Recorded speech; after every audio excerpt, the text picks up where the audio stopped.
Sa loob ng 10 taon, umabot na sa 1.3 trilyong piso ang halaga ng mininang mineral sa bansa. Sa dami ng mga pinungkal na mineral sa ating mga lupain, yumaman ba tayo bilang isang bansa?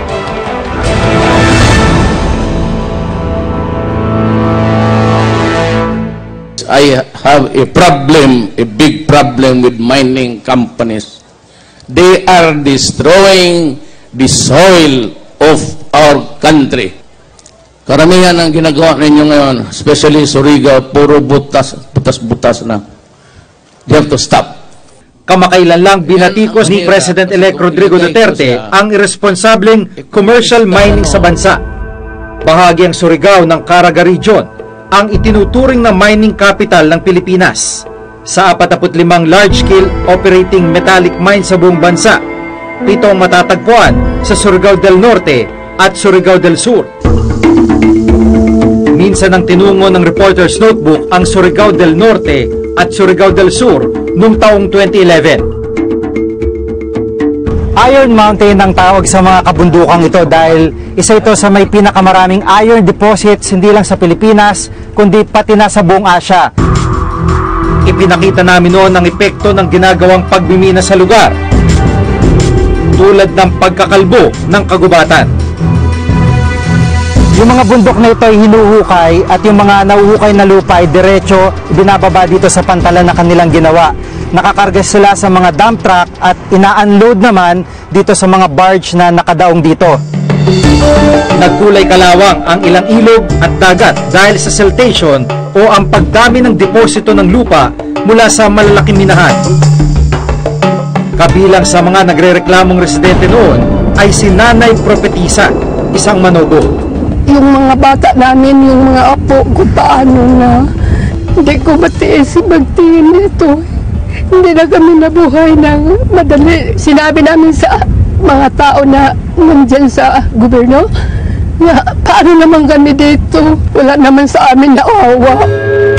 Sa ilalim ng Mining Act of 1995, kapag may malalang environmental impact ang isang minahan, kinakailangan agad ipatigil ang mina. 1 taon matapos naming maipalabas ang tungkol sa pagmimina sa Surigao, naglabas ng multidisciplinary report ang Mines and Geosciences Bureau kaugnay ng mga pagmimina sa Surigao del Norte at Surigao del Sur. Ito yung mismong report kung saan nakalagay ang violation ng ilang mga kumpanya, gaya na lamang ng siltation sa ilog at mga karagatan. Lahat ng mining companies were suspended because of that. Yung siltation nga ng dagat, siltation ng ilog, and they were asked to mitigate itong problema na to. Katunayan sa cellphone video na ito, makikita ang ilog na kulay kalawang na ang umaagos na tubig. Dati raw, malinaw ang tubig na dumadaloy dito. Nagpunta ako sa DENR, NJB, sa DAR, umiiyak na lang ako. Kasi, ewan ko kung ilan lang kami ito nagmalasakit ng ginawa ng kumpanya. Mayroon katulad bali ng mga ahensya sa gobyerno. Number 1 sila pumayag. Wala kami magagawa. Kung puntahan mo sila, ay wala naman magawa rin. Sabihin pa sa amin, mabuti nga kayo doon. Kaya mayroon na kamong ganyan na mga building. Bakit kakainin namin yung building? Sa naunang panayam ng environmental manager ng Taganito Mining sa GMA News, siniguro nilang ginagawa nila ang lahat para mapigilan ang siltation sa ilog at karagatan. Walang chemical content siya at saka within the DNR standard yan. Ang assurance namin dyan, with the setting funds that we have constructed, ang silt na kasama ng runoff, naiiwan yan doon sa sagitan. Yung pagmimina halimbawa sa Canada, sa Australia, or yung langis sa Middle East, kasi extractive din yan. Okay yan kasi yung Australia at Canada halimbawa, ang tawag dyan continental na mga bansa. Tayong Pilipinas ay archipelago, isla na napapaligiran ng mga tubig. Baka wala kang makitang lugar na 100 kilometro walang bundok o walang dagat. Bagamat marami tayong mineral, hindi yan angkop doon sa pagmimina. Kasi yung gubat, o yung bundok, nandyan yung tubig na gagamitin natin sa irigasyon. At yan din yung nagre-regulate ng klima natin, saka ng baha. Ngayon, dito naman sa katubigan, nandito yung pangisdaan natin. 60% ng protein source natin ay isda, hindi karne, kundi isda. Kaya kapag ka nadumihan or nasira yung coastal area natin or yung river systems natin, ay malaki yung potential na mawawala sa ating pagkain.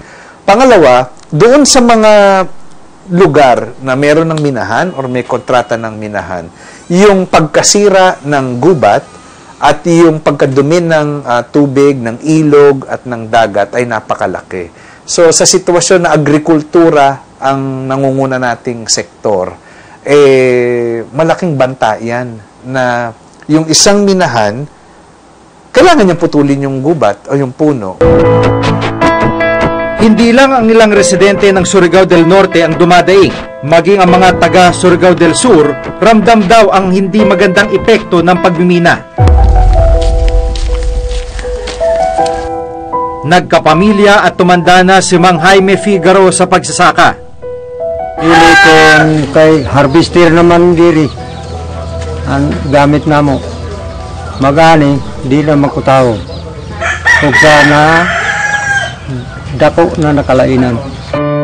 Dahil matigas ng lupa, kung dati-rati umabot sa 200 sako ng palay ang kanyang naani sa 2 hektaryang sakahan, ngayon maswerte na raw kung makaani siya ng 50 sako. Ang kita noon na 36,000 piso, 10,000 na lamang ngayon. Ikumpara ko noon, mas mabuti noon. Dahil klase-klase malalaking isda, mahuli mo noon, ay kay kumpara ngayon.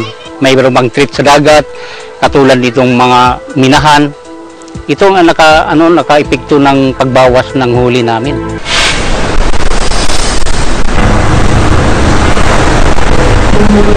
Ang Mark Ventures Mining and Development Corporation o MMDC ang minahang malapit kina Mang Jaime. Ito rin ang minahang may pinakamalaking project area dito sa Surigao del Sur.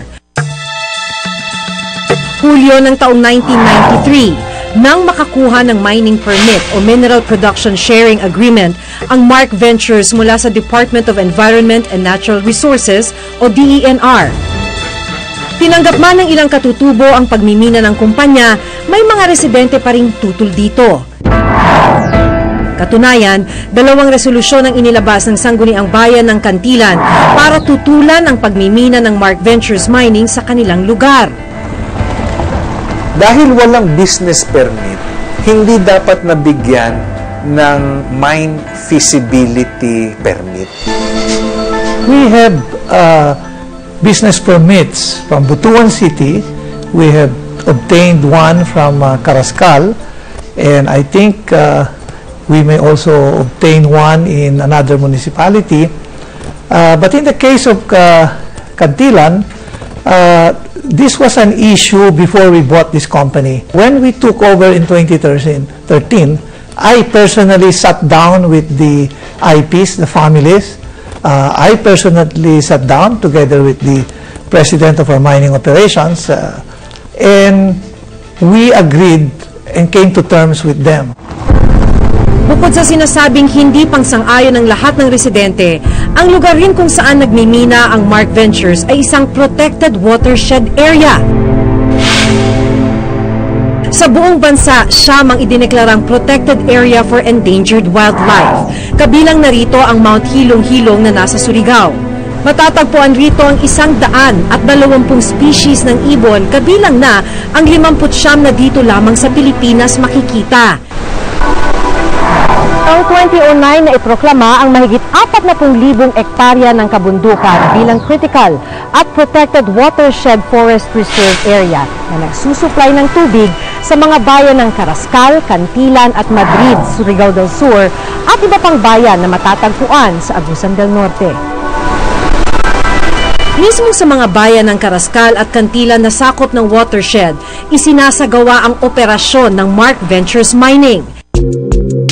Bago pa man itong maideklarang protected area, nakakuha na ng mining permit ang Mark Ventures. If you have that right already, You cannot be deprived. However, while that right may continue to be yours, you have to comply with the other regulations like environmental regulations, mining regulations, etc. So you can be allowed to operate in a watershed. Si Mang Jaime patuloy ang pangamba sa nangyayaring pagmimina sa kanilang lugar. Amo ini sistema kay sayang anak ko mga apo ko na pastilan napaghamok ra ba. Sa area pa rin ng Surigao del Sur, nag-ooperate din ang isa pang mining company na Carrascal Nickel Mining Corporation. May mga permit para makapagmina ang Carrascal Nickel Mining, pero base sa videong aming naidokumento, malinaw na ang laterite mula sa minahan umabot na rin sa karagatan. Naapektuhan na rin pati ang malawak na area ng Bakawan. Ang buong lugar na ito na natatabunan ngayon ng putik o laterite mula sa mina, dati ay isang bakawan o mangrove area na halos hindi na ngayon makita. As the picture show, yes, no? There is an effect of siltation sa mangrove area.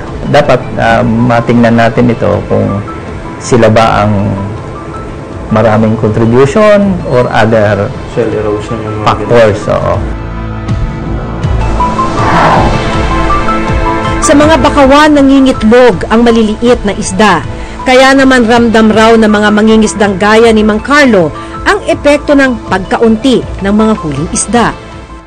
Ikumpara ko noon, mas mabuti noon. Dahil klase-klase malalaking isda, mahuli mo noon, ay kay kumpara ngayon. May bang treat sa dagat, katulad nitong mga minahan. Ito ang naka-epekto ng pagbawas ng huli namin. Ang pag-agos ng siltation sa dagat, dahilan raw para lumayo ang mga isda. Kung hindi masamang panahon, ay magastos kami dagdag ng gasolin para papunta kami doon sa kulay asul. Doon kami manghuli. Dahil yung huli namin na flying fish, matakot yung sa siltation. Bahagi si Mang Carlos ng koalisyon ng mga residenteng tumututol sa mining. Kung ano man mga dumi doon, mga ginawa nila doon, sigurado ko babagsak dito sa dagat. Sa dagat pa rin.